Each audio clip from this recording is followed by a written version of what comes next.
Good day, my name is Golden Knight, and today I'll be talking about the basics in Dark Souls 3. I'll be giving you a quick rundown on how things work in the game.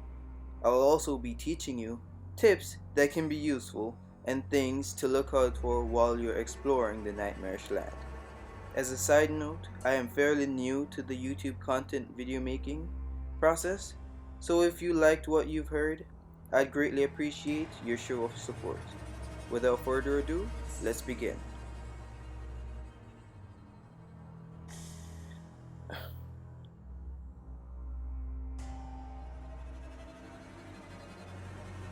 Number 1. Class. As a noob, right off the bat, you should choose the Knight class. This class is well rounded and it is convenient to use since you will take one more hit compared to the other classes. In addition, this class starts off with the best shield in the game. Also, for a Knight, I do strongly recommend that you focus on your health, intellect, and strength. You should have a more conditioned character, so I recommend both faith and intellect to be at level 15 within mid-game. I will explain why this is important later. Building on your strength is important because you will be able to lift massive shields and use them to their full potential. The larger the shield, the more damage it blocks. I made the mistake of investing in the wrong specs and ended up suffering the consequences. Number 2. Your shield is your life, your lover, your everything. Also, knowing when to raise your shield at the right moment can turn the tides quickly and give you the advantage. Raising your shield slows your ability to regenerate stamina significantly. Therefore, knowing when to use it right before the enemy attacks you can save your life. Without stamina, you can't attack, nor can you block.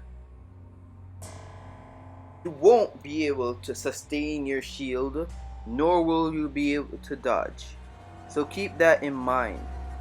A trick I used to sustain my shield was to tap on the trigger. Tapping means that when your enemy hits you, you block and release your shield while they're regaining their posture. Finally, there are different forms of shields. If you've listened to what I've said and used the Knight class, you'll get a shield that can parry. This basically counters the enemy's attack, as you can see in the video. So, it can come in handy when you need it. Number 3. Ember. Ember can be used to get help from other players in the game. However, if you want to fight a boss solo, it can be used as an extra Estus flask. It fills your health bar to the max and adds an extra 15 to 20% worth of health to your original health. Be wary that once you use it, dying will remove the buff. In addition, use it sparingly. They are not very common. There will be times when you need it, but you will not have any more in stock, so be mindful of your usage. It can be used in mid-battle when bosses transform. It is a table turner because I use it during the transformation of the boss. The boss becomes more aggressive and deals more damage, having your health bar raised to the maximum, and some will be a good use to you.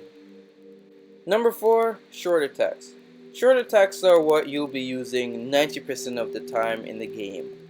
The reason I use this as a bullet point in the number system is basically warning you that super attacks and heavy attacks are extremely taxing and give you a vulnerable basically interval of time to where the enemy could attack you.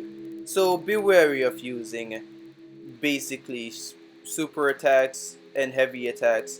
Short attacks are really what you should be using all the time. Number 5. Dodging and rolling. Dodging and rolling is extremely important. The reason I'm laughing is because it's a few of the first things you'll be learning, and I just want to stress how important it will be. And in addition to this, you'll also be using this to get out of very sticky situation.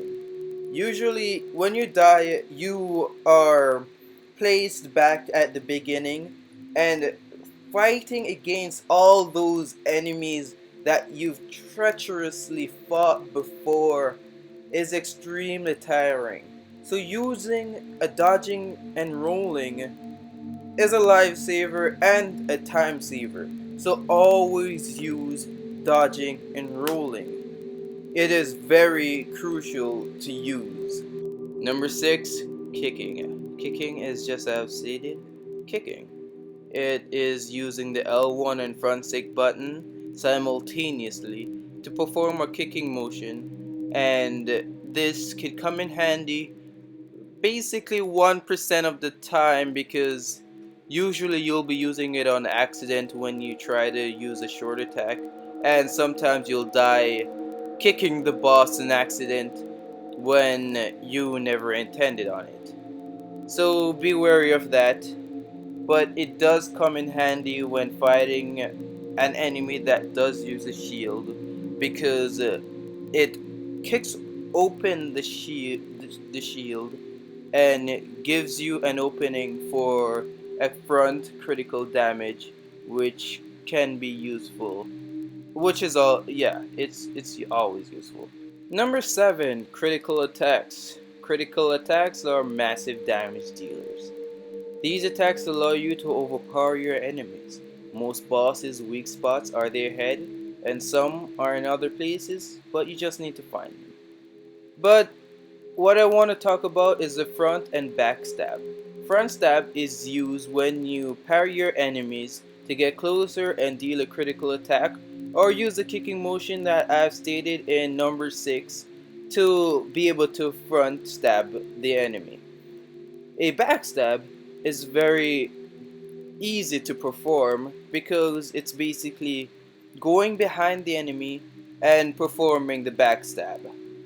It is also very vital. Well, not really vital, it's basically it comes in handy a lot of times, basically. Finally, number 8, parrying. Parrying is perfectly timing your opponent's attack and countering it with the L2 button to create an opening for your critical attack. There are shields designated to perform these forms of attack. For example, by reading the description of the shield that you've possessed, it states what form of countering the shield is appropriate for. If it says parrying, then it parries. As stated in the previous number list, parrying can be extremely useful in many cases. So remember to use it whenever you can. And also,